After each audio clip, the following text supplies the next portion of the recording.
Vâng, vừa rồi là bệnh án của bệnh nhân Bùi Anh Minh. Xin được bác sĩ cho biết là khi mà đến thăm khám thì bệnh nhân Bùi Anh Minh đã có những biểu hiện như thế nào ạ? Donc ce patient avait une petite hernie discale associée à un spondylolisthésis, L5S1.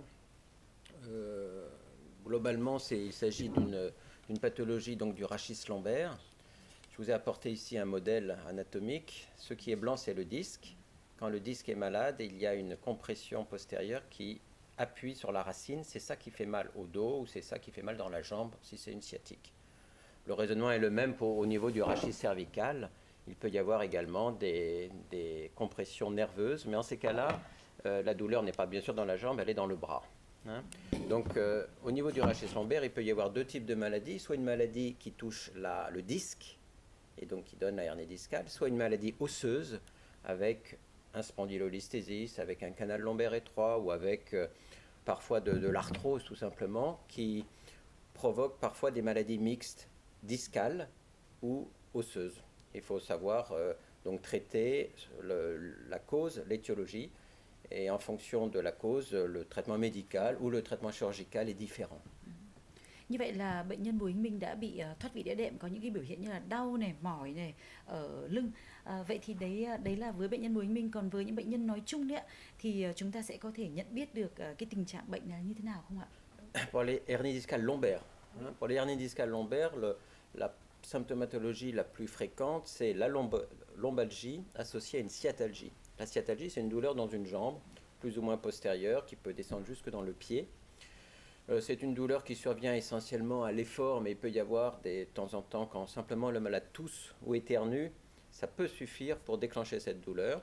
Sinon, les mouvements du dos, bien sûr, peuvent faire mal également. Parfois, la douleur est soit très importante et motive par exemple un arrêt de travail, rester chez soi ou même être hospitalisé.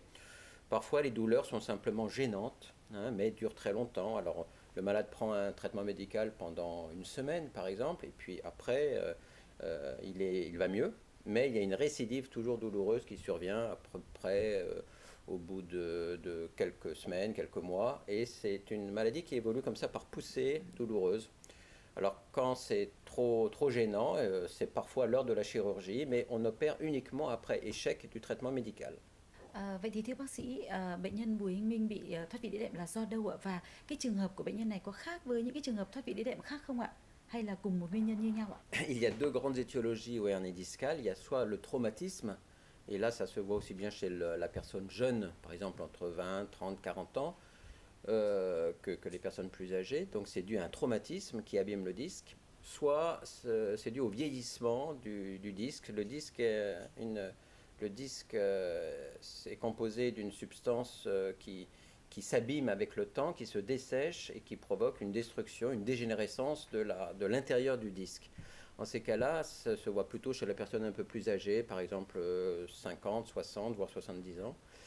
Sachant que quand la personne est âgée, il y a très souvent un facteur osseux surajouté qui survient, par exemple un canal lombaire étroit, des ostéophytes qui provoquent des compressions et qui provoquent une maladie osseuse.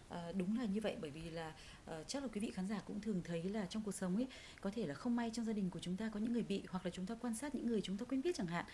Ngay như ở chỗ tôi làm việc cũng vậy, cũng có mấy người liền chứ không phải là ít ạ, cũng bị thoát vị đĩa đệm, và phải nói rằng là nhìn họ đấu tranh với cái căn bệnh này là một sự khổ sở kéo dài và rất là mệt mỏi và ảnh hưởng rất là lớn đến cuộc sống, rất là nguy hiểm.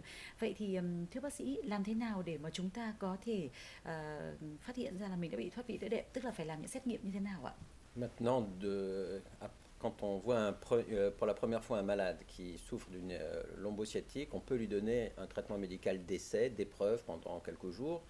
Et si le malade revient et il n'est pas soulagé, on demande une IRM lombaire. On ne fait plus de scanner et les radiographies simples du rachis lombaire ne sont plus indiquées. On fait directement une IRM lombaire ou IRM cervicale s'il s'agit d'une névralgie cervico-brachiale.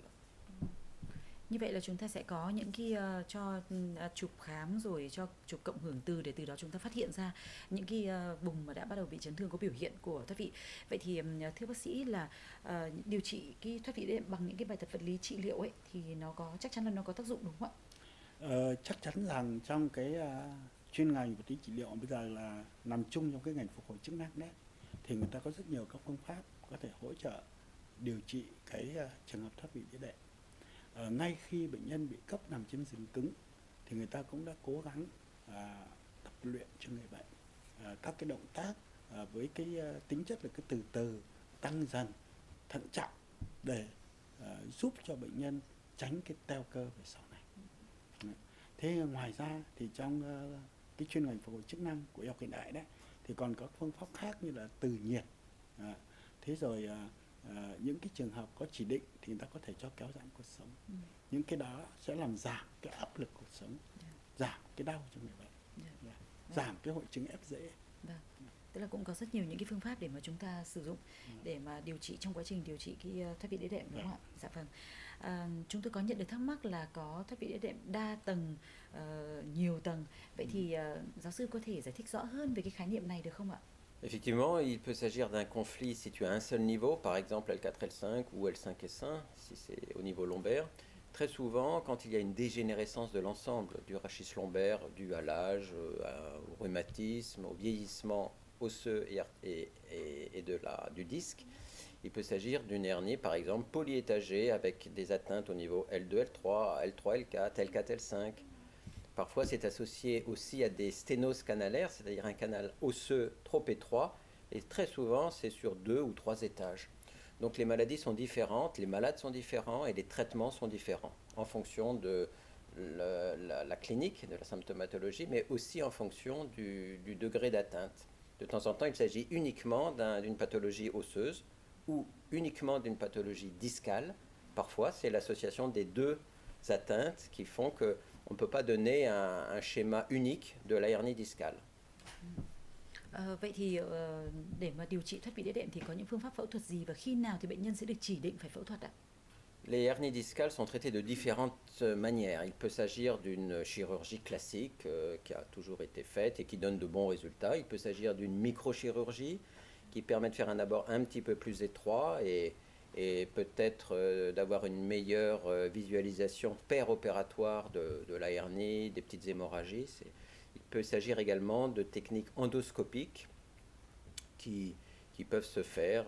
Après, tout dépend de l'habitude du chirurgien. Ce qui compte, ce n'est pas la technique, ce qui compte, c'est le résultat.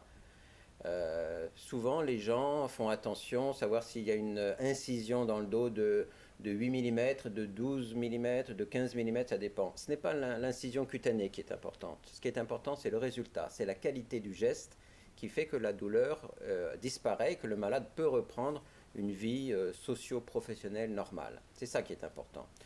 En règle générale, la chirurgie consiste à retirer le conflit qui abîme et qui comprime la racine. Si c'est uniquement le disque, le geste va porter sur le disque.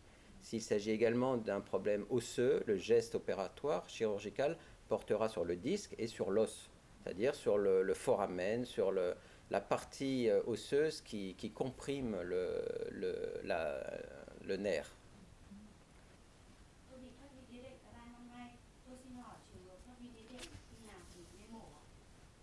C'est très difficile de répondre à cette question. Il faut voir l'IRM, examiner cliniquement le malade pour savoir s'il y a un syndrome radiculaire. Nous, on opère, on pose l'indication chirurgicale quand il y a une douleur qui résiste au traitement médical, donc échec du traitement médical, premièrement, et deuxièmement, s'il y a une cause chirurgicale raisonnable. Si la hernie discale est toute petite, si c'est surtout un rhumatisme osseux et articulaire, on sait que la chirurgie ne donne pas de bons résultats, donc on n'opère pas. Et on fait simplement des traitements médicaux ou de la kinésithérapie. Donc je ne peux pas répondre comme ça sans voir le patient. On ne peut pas poser une indication chirurgicale sans voir l'IRM et le patient. Mais ce qu'on peut dire, c'est que si la hernie discale existe depuis 3 ans, c'est qu'apparemment, a priori, il y a un échec du traitement médical. Et il y a possibilité chirurgicale. Mais pour dire, il faut voir le malade.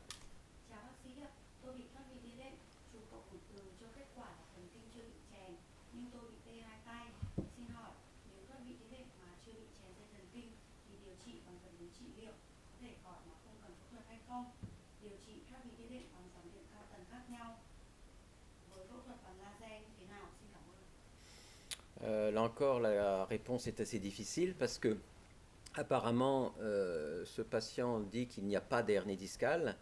Donc déjà, apparemment, il n'y a pas de chirurgie, sauf s'il y a une maladie osseuse associée. Et le malade décrit des dysesthésies, des fourmillements dans les bras. Hein. Donc c'est une pathologie cervicale qui n'est pas lombaire, premièrement. Et deuxièmement, il y a des tas de maladies neurologiques qui peuvent donner des dysesthésies. Donc si ça se trouve, il suffit d'avoir un traitement médical simple pour autre chose qu'une hernie discale, une autre maladie. Donc il faut faire un diagnostic plus précis. Et deuxièmement, pour répondre à la question, la thermothérapie ou ce qu'on appelle aussi la thermothérapie par infrarouge, hein, qui est une technique de kinésithérapie, donne de bons résultats pour toutes les pathologies musculaires. Par exemple, on sait que les malades qui ont des douleurs cervicales, qui peuvent même parfois donner des céphalées, des migraines, ces pathologies musculaires réagissent bien soit à la kinésithérapie par massage, soit à l'application d'infrarouges, de rayons infrarouges qui permettent de décontracter le muscle un petit peu, ou alors avec des traitements médicaux comme des décontractants musculaires qui donnent aussi d'assez bons résultats.